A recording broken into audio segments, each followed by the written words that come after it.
Shrewsbury. Shrewsbury is where I started my life of crime. I remember we moved there.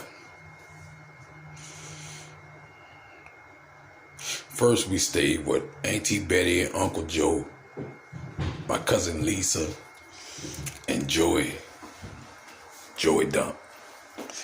We stayed with them for a while my mama was waiting to be approved for the house that was 2 houses down from there.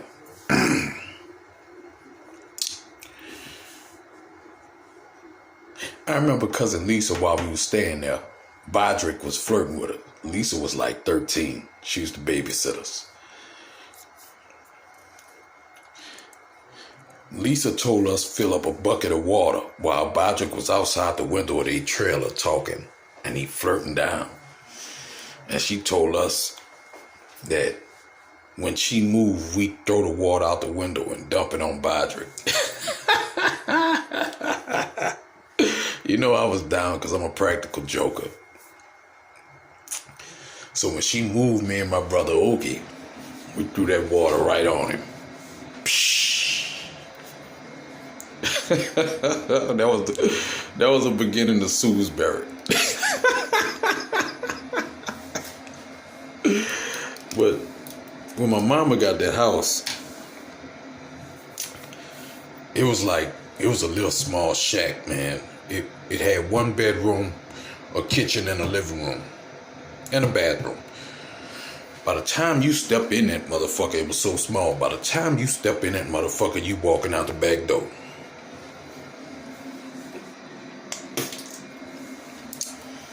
Well, I ended up meeting Buddy. I think I was 7 or 8 years old. I think I was still 7, but I'm not sure. It might have been 8.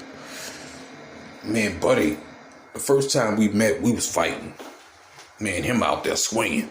And he won. But the big kids start picking on me.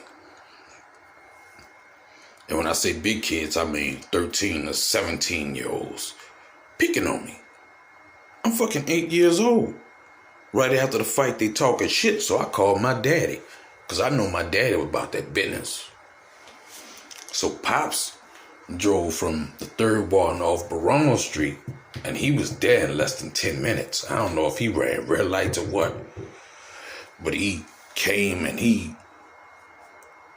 did his thing. He went talk to him. He ain't jump on him or nothing. What, boy? Get a damn water. My son interrupted me. What? Get out. So my son interrupted me. I had to move the water to my room because they would half drink the water. They'd drink a little bit out of the bottle and then set the bottle down, top it up, and then go get another water when they get thirsty again. Nah, you're not going to waste my money like that. And then you're wasting water. You're putting your spit in and finish the bottle before you. But let me get back to it. When Pops came over there, he talked to them kids and told them they better not play with my son. Which they was bigger than me. I'm 8 years old, 7 years old, I don't remember. So they kind of checked themselves because they seen Pops always got that strap. And he don't care. Pops didn't care. He used to say that if you man enough to throw a punch, you man enough to take one. And that went for man, woman, boy, girl, cops, whoever. He didn't care. And he showed it by going out and getting shot up by the police because he was ready to fight. I got some more stories about Barone when he stopped the cops from coming in his house illegally because they had a search warrant, but they came to the wrong house. And Pops, well, I'll tell you now before I go on. They said, we got a search warrant to come in. And he like, you ain't coming in here. And he like, yeah, we coming in. He said, you come in here, I got something that's going to knock you out. And he was standing right behind the door with a shotgun. Pops was something else. But after the fight with me and Buddy, Pop sat up there and brought me to the side and had a talk with me.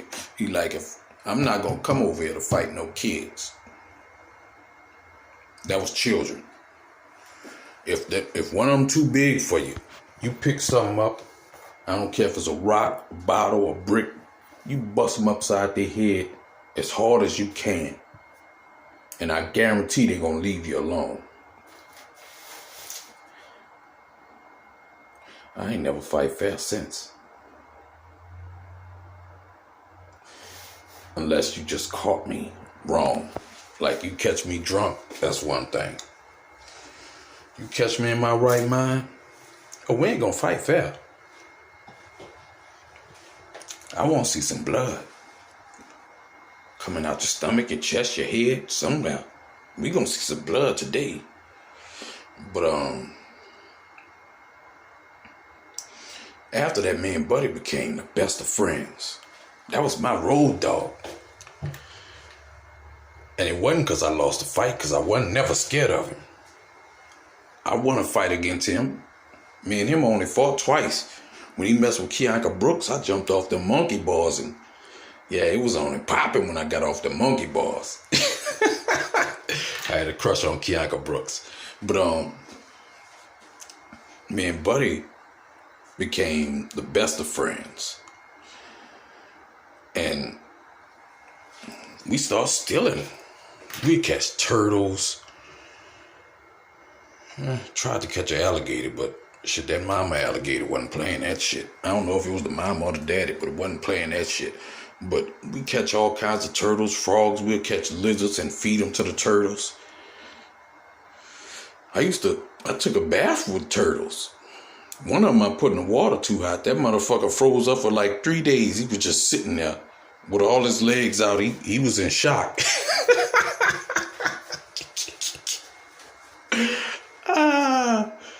But yeah, Buddy was my dog. Still is to this day. That's my partner. If Buddy called me and I got it, or if something going on and Buddy called me, boy, I'm coming running. That's my dog. But we started stealing out of stores. Our parents couldn't afford us donuts and stuff like that. They had to use their money just for rent and light bills. So when we were staying around the donut shop, and when a dude come out to bring the old donuts out, when he put them in a dumpster, shit, we was getting them donuts. Then we started hustling.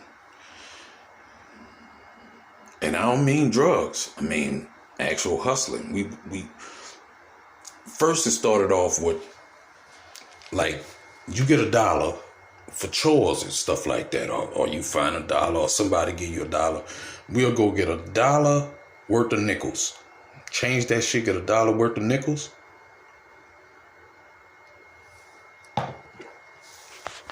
And beat them nickels with a hammer till they was the size of a quarter. That's around the time when they had Donkey Kong. And we'll go with that $1 worth of everybody. We'll spread the nickels out. Everybody get their fair share. And we'll go play Donkey Kong all day.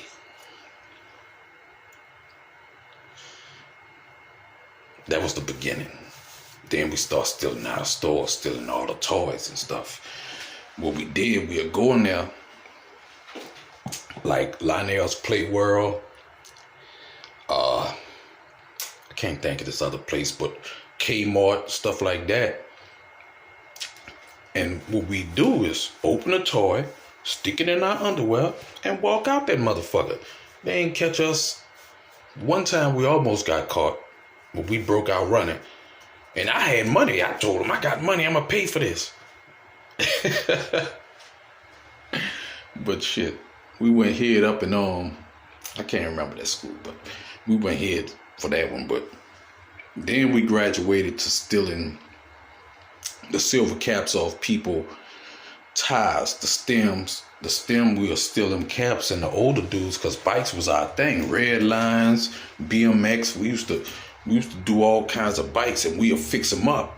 Bikes was our thing. We'll fix them up because it was a bunch of young kids and shit. We see the older dudes who selling crack in them nice cars, so we'll fix our bikes up and we'll be riding fly.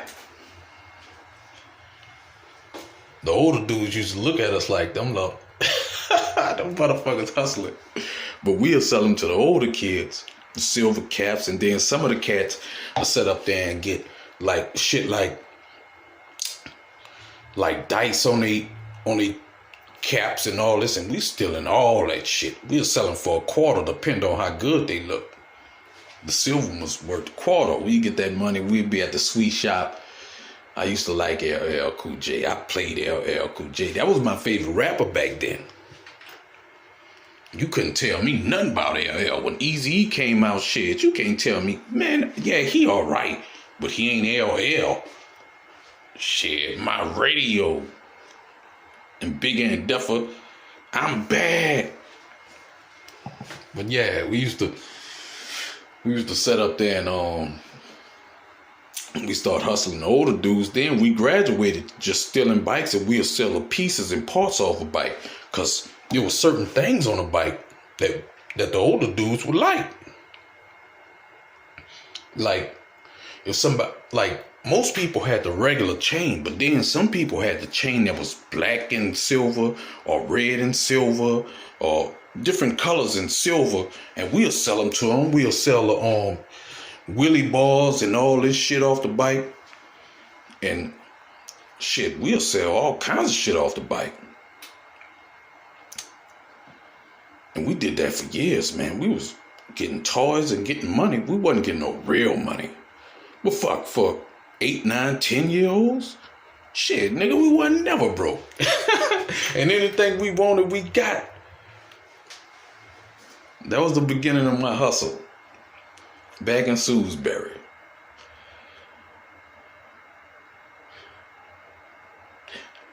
We stayed on Scott Street, on the Horseshoe side. We stayed right next to Buddy. I mean, that's when crack first started. I remember when, and Bodrick, if he see this, he probably gonna get mad at me for telling this story. I remember I was at Lemon Jim. I was at Lemon Jim. And the older dudes, I was shooting on the goal by myself. They only had 10-foot rims. They ain't had an 8-footers, but I was shooting. I was missing every fucking shot. But the older dudes were like, little nigga, get off the court. And I'm like, man, fuck y'all. So they pushed me out the gym. It was a bunch of them, man. I'm a little bitty dude, so shit, I can't fucking fight these big niggas. So I'm walking out. I got my slingshot in my back pocket. Because I used to have a slingshot that I carried everywhere. I shoot you with that slingshot. And I was pretty good at it after shooting a few people. So I'm walking out the gym, and Bodrick walking up. And Bodrick, I hate to keep throwing your name in it, but I understand if you're mad at me, because I used to do you some fucked up shit. I used to do Bodrick some fucked up shit. That nigga ifed at me when I was walking out the gym. I'm already mad because the big kids kicked me off the goal. And he if at me. And I'm like, nigga, I'll shoot you with my slingshot. That nigga said, little nigga, you ain't gonna do nothing. Turned around, I picked up a rock, pull that slingshot out.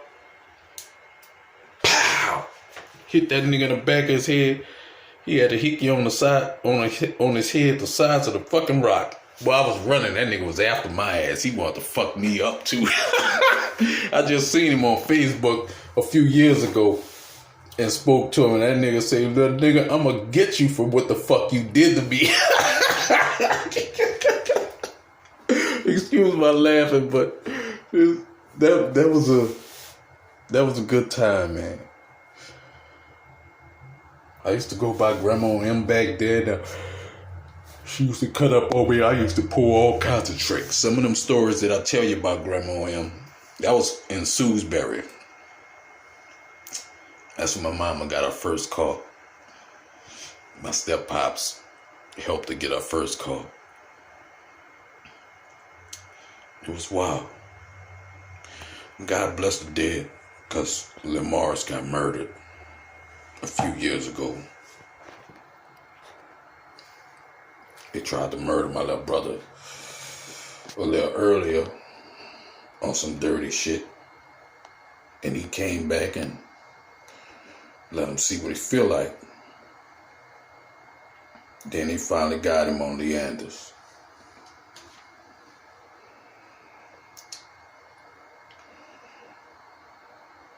That's it for today.